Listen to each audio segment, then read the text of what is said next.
apparently about 44% of people who work in tech experience burnout during their career. And last year, I finally accepted that it had gotten me too. Today, I just really felt like I wanted to sit down and talk to you about what some of the signs were of burnout for me and some of the things that I've been doing to try and recover from it while still working a stressful job in tech. Okay, so when I look back, with hindsight, obviously being 2020, I think I was actually in a period of burnout for a long time before I actually realized that it was happening. I thought that it was like, oh, I'm just tired, or I'm like just stressed, even though like these are not good things to be anyway. And that like once this project is complete, or like, you know, if I can just start focusing better or prioritizing better, then things can get better and go back to normal. Obviously that never happened. And ultimately it was reading this definition of burnout on Dan Moll's blog in one of his articles that really just opened my eyes and showed me there is no denying it. This is what I'm experiencing. In particular for me, it was the line of caring too much for too long and the feeling of futility that can come along with that when you're caring so much and it's been so long that you've cared and things just don't feel like they're changing. That's how I felt. I've been in the same job for 7 years. It's a long time to work for one company. I've also been running my own business, my design content creation side of things, for 10 years now, which is a very long time too. And so I think that like burnout or not, it was probably time to take a break or at least stop to check in on where I was going and what I wanted out of these things that I'm doing. I definitely related a lot to that definition of burnout, and I did not like what I was reading. I definitely felt called out by seeing those words on the page. But you know, I feel like I'd been putting in so much effort and I wasn't getting the results that I wanted, either in my work as creative director or in my business doing this design content creation, audience building, making products and all of that. I was definitely finding myself getting frustrated more and more at work. It's not like I was like lashing out at people or anything, but I would just like find myself like, I don't know, internally feeling frustrated about situations that were happening, whereas maybe in the past they wouldn't have affected me so much. I just felt like I couldn't keep up. I felt like I was like running along and like chasing and like grasping, trying to make sure everything stayed together, and that I just wasn't doing my best work while doing it either. So that was like the futility thing. It was kind of like, I feel like I'm putting in all this effort and I'm not doing my best work. Like, what is the point? When I looked at how I felt about my work as a whole, I just was like feeling more and more negative about it. And I didn't like that. I am an optimist by nature. And whenever I feel pessimistic about something, I guess like that's what should have been a warning sign to me. That same idea of like pressure and trying to keep up. I was feeling the same way about my own business too. Rightly or wrongly, it's hard to stop comparing yourself to others who are doing a similar thing to you. And I found myself looking at other content creators and feeling like, if they're doing all this stuff, why can't I? Like, why am I struggling so much to do this too? I felt disappointed in myself, honestly, as well, when it comes to this, because I don't know, I was one of the first design YouTubers out there, especially talking about my work and like life as a designer. I think I can definitely say that I was one of the first on the scene with this 10 years ago. And part of me felt like I was wasting that opportunity by not growing faster, by not having produced more products or like turned this into a proper business that fully supports me or anything like that. I felt like I wasn't living up to the potential that I had with this, and that I was, annoyed at myself because of that. So yes, reading that definition made me realize that all these things of like frustrations and whatever that I was feeling, that burnout was probably the reason. That I had chronic stress and that it wasn't going away anytime soon, and that this probably isn't going to go away on its own. The tipping point for me, though, is I got sick in October. I had norovirus. It was very unpleasant. Do not recommend. I was wiped out for like at least a week and like feverish, very dehydrated, definitely could not work or like do anything during the time. And like, as well as the physical symptoms, which weren't fun, what also wasn't fun was the feeling that, oh my gosh, the longer I'm off work and like the longer I'm not doing things for my business, the harder it's going to be to catch up. And I just felt like this house of cards that I built was coming crashing down, and that I couldn't keep it all together. Realizing that it was burnout that I was feeling was kind of scary, honestly. And I think what why I resisted like accepting like this is what it is, this is what I'm experiencing for so long, is that I'd seen so many people in tech say they were feeling burnt out, and the solution to it for them was to quit their jobs, and they would take breaks for like several months, sometimes even longer, and then get a new job and like start again in a different environment. And I didn't want to have to do that. I felt like I was searching and like grasping for examples of times where people had burnt out but managed to keep their jobs, managed to like keep doing well in their careers, and that was pretty much impossible to find. And so it was scary to realize that this is the situation that I was in. I knew I had to change something. I felt like for me, leaving my job wasn't the right solution to this problem though. In general, non-burnout times, I believe I have a very good job.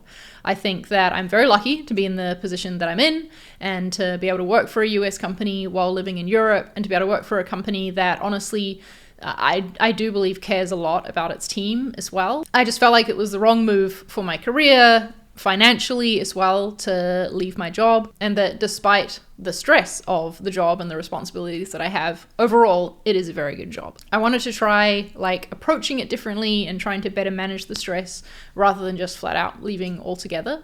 And so something had to give though, right? Like I needed some time to rest and recover, and if it wasn't going to be quitting my job, then I knew that I had to not quit my business, but definitely pause it. I decided in October, once I had managed to leave my sick bed and sat back at my computer again, I just felt like this dread knowing I had a newsletter deadline coming up that I had to write, and I just didn't want to do it. I didn't want to have that feeling anymore. And so I decided that it was the right decision to just like stop creating content for the rest of the year. I posted a tweet saying I was taking a break, and honestly, I felt a lot of relief just in like letting people know that. I was kind of saying, do not expect anything from me, and taking the pressure off myself a bit. Giving myself permission to step off the hamster wheel that is content creation, which is scary in its own ways to step off of, because I know that consistency in uploading is how you grow as a creator and how you maintain a business as a creator. And I was actively choosing to stop doing that, but I knew it was what I needed to do. Like something had to give. So in the weeks after I made that decision, I am taking a break. I prioritize sleep a lot more, and like having less of a morning routine where I have to wake up and get up by a certain time and fit a lot of things in before I start my work day. I also really started leaning into hobbies. I started playing some more video games. I've been playing Life is Strange and really enjoying it. I finished the first one, and I'm currently playing the prequel, Before the Storm, if anyone has played that. I also like very quickly, like honestly within the first few weeks of not creating content anymore and just having a bit more space in my life, started getting interested in picking up some other new hobbies, one of which I decided to go for, and that was sewing. I bought myself a sewing machine, like had fun researching all of the equipment and stuff that I need. I've been watching a ton of sewing YouTube videos. Basically, that's my whole YouTube suggested feed now, is other people's sewing projects. Taught myself to sew, or like re-taught myself, because I did sew a bit in high school. So far I have made some pajama pants. I have cropped a lot of my t-shirts so that they just like look a bit cuter. And my current pride and joy is that I made this dress with an invisible zipper and lining. It's been really fun and healthy for me, I think, to be able to be like curious and interested and motivated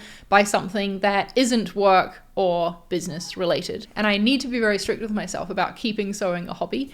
I've had people ask me like, oh, will you make YouTube videos about the learning to sew and like your sewing process? Maybe you'll see me sewing in a vlog here or there, but I'm definitely not going to make videos about it. Like that needs to remain just a thing that I do for fun, because it's been helping a lot. It's not been like a magic cure or anything like that. I think that burnout takes a lot longer to recover from than just like having a couple weeks off, or, having a few more good nights sleep. Like this is a long road to recovery, and really what I'm having to do is shift a lot of my mindset and the way that I approach my work. And specifically, I need to try to distance myself more from my work. I think my self-worth is very, very tied up in my work achievements.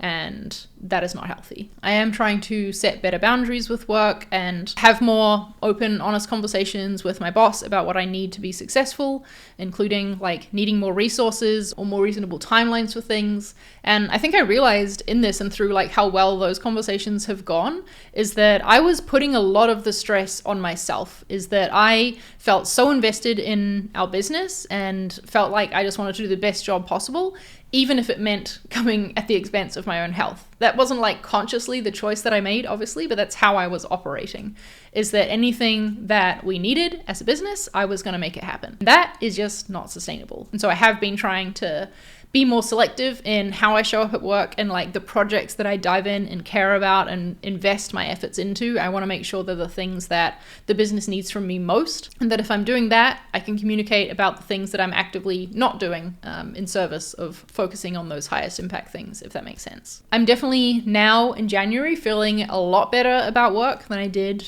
throughout most of last year and maybe even the year before, to be honest. But it hasn't all been smooth sailing. I feel like I had a setback during annual planning time when I realized how much work is ahead of us in 2024, and I was just like feeling helpless about actually being able to achieve it all. But like I said, open, honest conversations with my manager about what I'm going to need to be successful, including hiring a designer, which is something I'm going to get to do this year, which I'm very excited about. But yeah, the work self-separation is definitely still a work in progress that I'm sure I'll talk about again in future videos as I work on that more. But I feel like I'm on a good path, and I've actually surprisingly been getting really good feedback at work recently about how I'm showing up.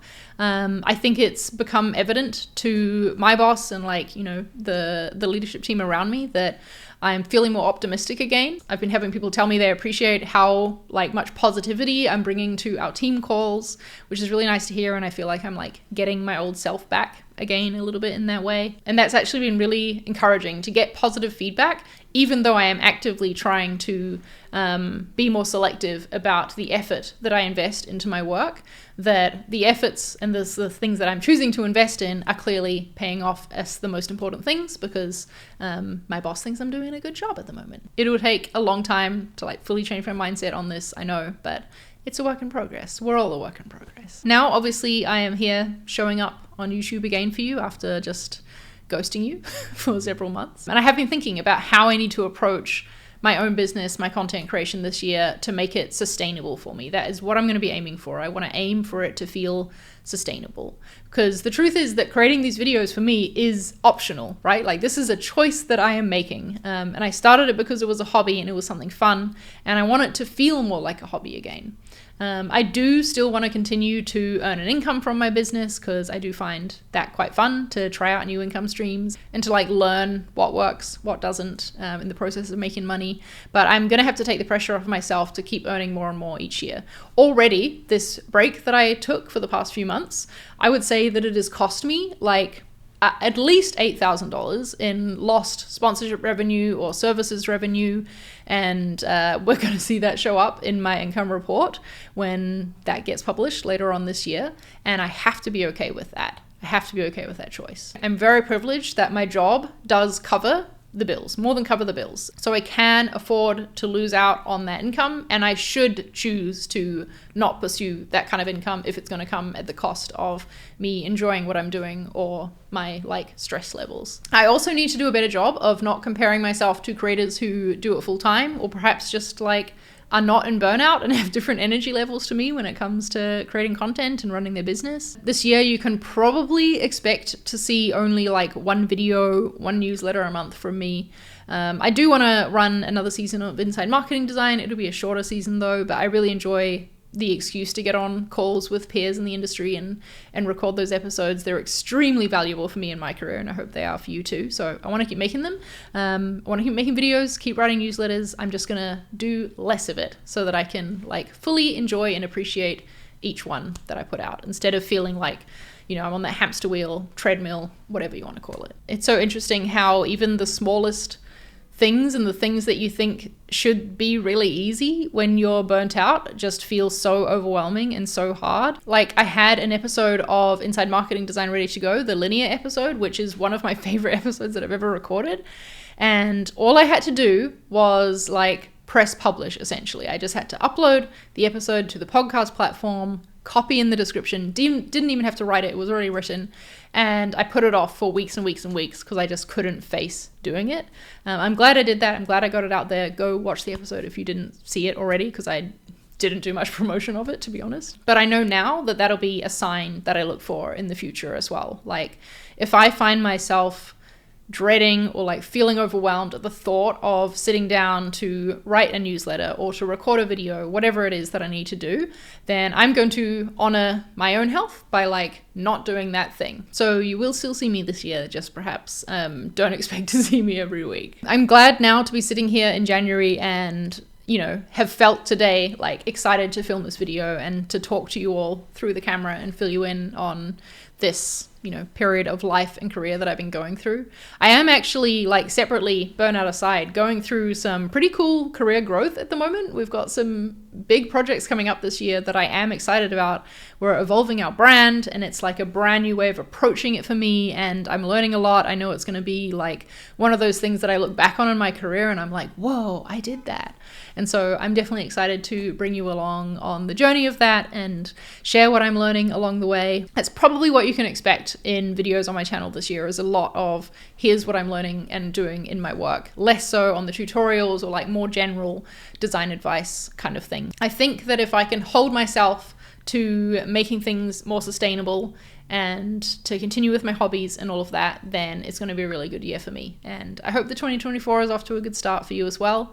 If you've got questions about burnout or anything like that, please feel free to leave them down below in the comments, and maybe I'll answer them in a future video, because I do plan on making some more like Life as a Creative Director vlogs this year. If you've made it to this point in the video, then I want to say a big thank you, because obviously you care and are interested in life and work and the things that I've been experiencing. Maybe you're wondering where I've been for the past few months.